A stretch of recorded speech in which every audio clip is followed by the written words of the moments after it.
Hey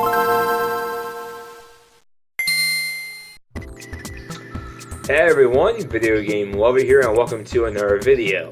Today, March 4th of 2000, a legendary system came out in Japan, and that system is the PlayStation 2, as this is my Platinum PS2 Slim. I freaking love this thing so much.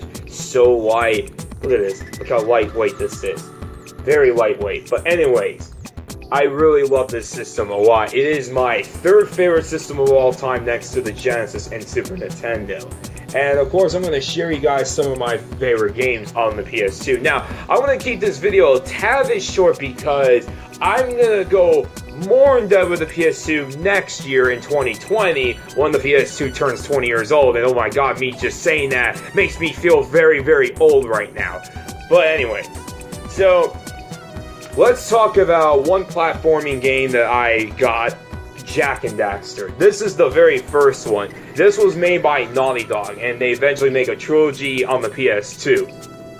This is a really fun platformer on the PS2. A lot of people consider this to be the best entry because it was so lighthearted, very likable, maybe a tad bit too similar to Crash Bandicoot, but it was still a very, very good game. So next we have Sly 2, Band of Thieves. I don't have the third game, and I did play the first game many years ago, but I don't own it. Do need to get it back to my collection, but I really enjoy Sly 2. I think this is the best Sly game. So much. Another excellent 3D platformer on the PS2. Now let's get into a genre that got me hooked with the PS2, and that is hack and slash games. And of course, let's kick things off with a game that's gonna have a new entry later this week, Devil May Cry. I love this game so much. It's a very tough game, but it's very, very awesome. Dante is a badass. You can do many combos in this game. The boss fights are awesome. The music is great. This is such a fun game, but the third game is by far the best entry. Not only is this the prequel, it kind of fixes some of the plot holes of the first game's story, but Dante is just amazing in this game. The fighting mechanics and all that are just awesome in this game. This is one of the best Devil May Cry games of all time. Love this game. Here's another one. Unfortunately, this is the only entry I have. The first Onimusha. Even though this game is really, really short, this is such a fun hack and slash game. It's basically Resident Evil, but in a hack and slash game. I wouldn't really say it's survival horror, but it's kind of like that, because it's kind of, I wouldn't say tank controls, but that's how it controls. But this is a really awesome game. I really enjoy this game. The music, legendary in this game, but really like this one. This one is kind of a controversial pick because when this game first came out, it was very polarizing because a lot of people did not like the idea on how you play as Snake for like the first hour of the game, and then for the rest of the game you play as Raiden. And I'm talking about Metal Gear Solid 2 Sons of Liberty. I really like this game, even if it might be a little bit too similar to the first game. I still don't mind because I think this game is better than the first game in terms of gameplay, but I really enjoy this game. The story is kind of very complicated, but I still really enjoy the gameplay. It's a really great game. Still need to get to Metal Gear Solid 3.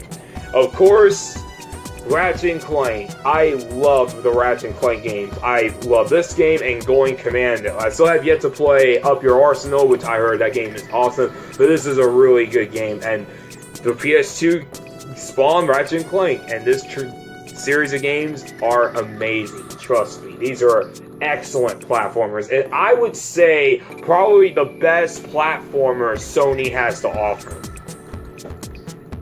Of course, I talked about this game numerous of times, Tekken 5. I really love this entry of Tekken.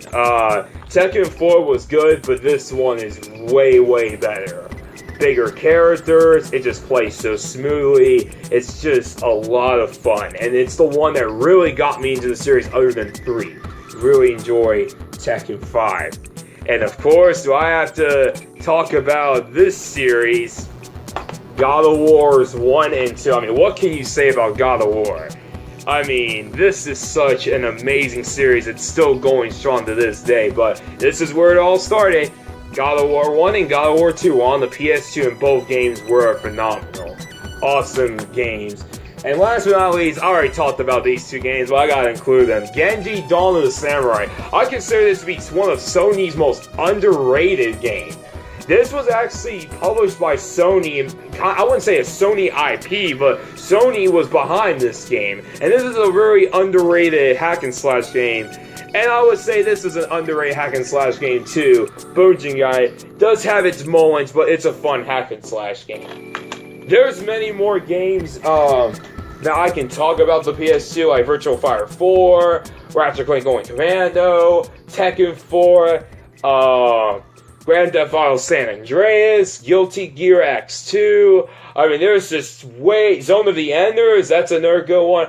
I mean, there is just so many PS2 games that you can get, and the system is still affordable. And another awesome thing is the system is backwards compat as well. You can play PS1 games, and you can watch movies. You can use your this as a DVD player, which a lot of people did use this back in 2000 because it was the cheapest DVD player at the time. But this is such an awesome system, and I'm very happy to still have one. And it's crazy that next year this system's going to be 20 years old. But yeah, the PS2, one of the best-selling consoles of all time, and one of the best consoles of all time. Thanks for watching, everyone. Video Game Over 58, sign out. Peace.